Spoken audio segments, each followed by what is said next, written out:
Hi everyone, welcome back to this channel. In this tutorial, I will show you how to find all four missing parts to repair the classic machine on the classic island and fix it.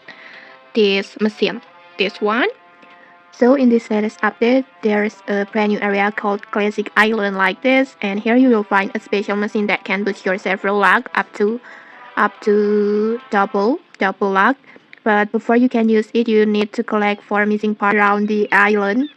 So let's get started for the locations. The first locations it's on here. You can just pick the gear on here, just in front of the machine, and then just pick up like this, and then just place the gear first, like this. Install the gear, and then for the second locations, for the lever, it's on here, and then just install the lever first to the machine like this, and then for the third locations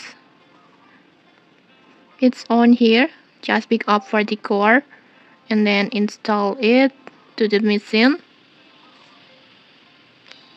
like this, and then for the last it's near the bridge,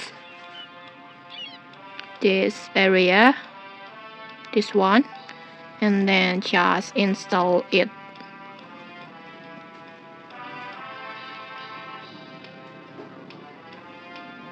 like this. And just like that, after collecting all install all four parts, the machine will be ready to use like this, and it's ready to boost your server. And to use it you need 500 coins. And okay, that's it. If you found this helpful, don't forget to like, comment and subscribe for more tutorials. Thanks for watching and see you.